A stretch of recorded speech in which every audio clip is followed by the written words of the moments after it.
Now we're in our favorite section. What section is that? The children's book section. Oh, I thought you were going to say the self-help section. The independent readers. Oh, this is great stuff. Hugo Cabret. I can't help myself, actually. Oh, look at this. There's. I do love Sean Tan. Yep. Nothing like telling stories with hardly any words. Great pictures. But with barcodes. But yeah, and also this is another one that does that beautifully. With sometimes it has lots of words. This is the invention of Hugo Cabret by our good friend Brian Selznick. Yeah. And sometimes it has lots of words, and other times it has no words.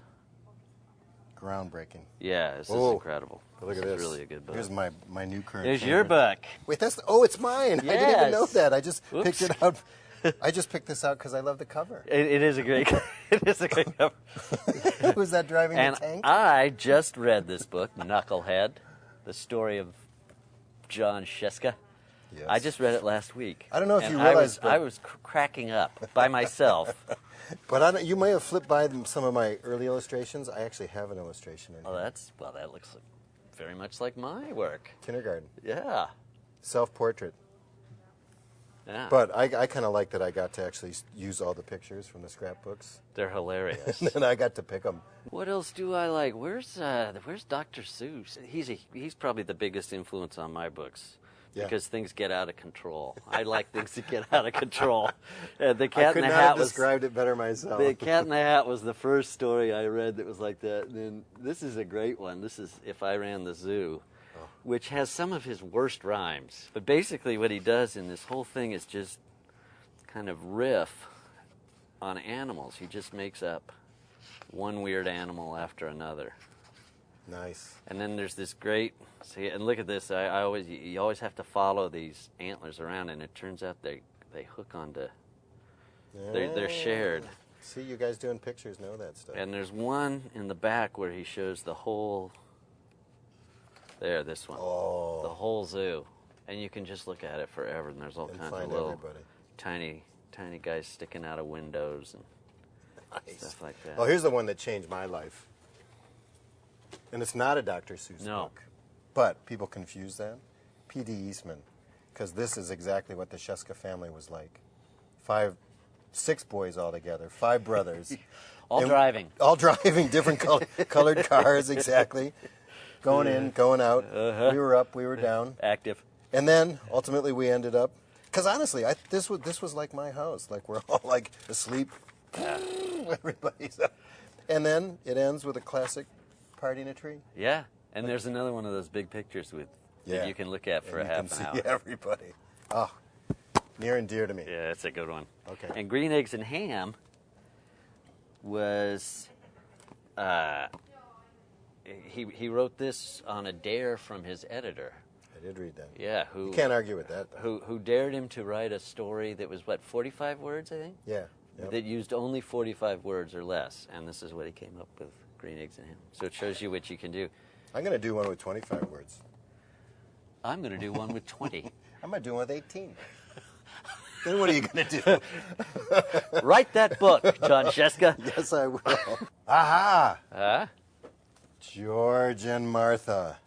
The funniest early readers ever. Ever. Oh, because this has the one where he doesn't like the pea soup. Mm-hmm. So what does he do? Put it in a slipper. That's a good idea. Well, it turns out not to be a good idea, because Martha just says, you should have told me. I wouldn't have made you pea soup. See, but I don't know. Beautiful? My mom, if you told her that you didn't like something, she'd just make twice as much of it. I had that same mother. Oh, mother issues. Yeah, wow. You're not going to beat deep me. places. But here, actually, this is one I read to my grad students once. I said, if you can make a better story than this, let me know. Mm-hmm. The Tub. George was fond of peeking in windows. Well.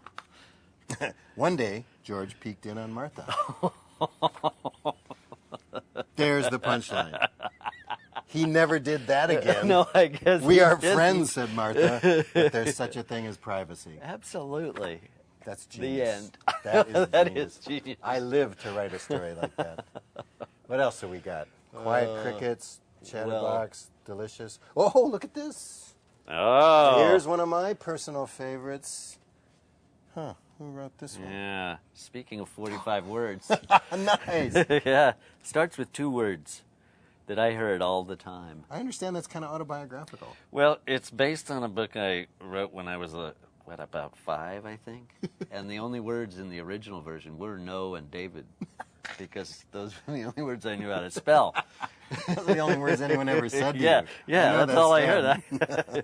So I redid it, drew some new pictures, and added a few words, and that's where that came from. Wow. Genius. Yeah, looks like me. Yes, it does. You're scaring me now. There's got to be something else good around here. I know. We've been looking at a lot of good books, but I feel like we're leaving one out. Yeah, I don't know. What would that be? Like we saw No David, Yeah, we saw Knucklehead, George and Martha. Dr. Seuss, Yeah. Dickens. What was that? Shakespeare. Oh, there was that thing about... Oh, yeah, the robot. I love this book.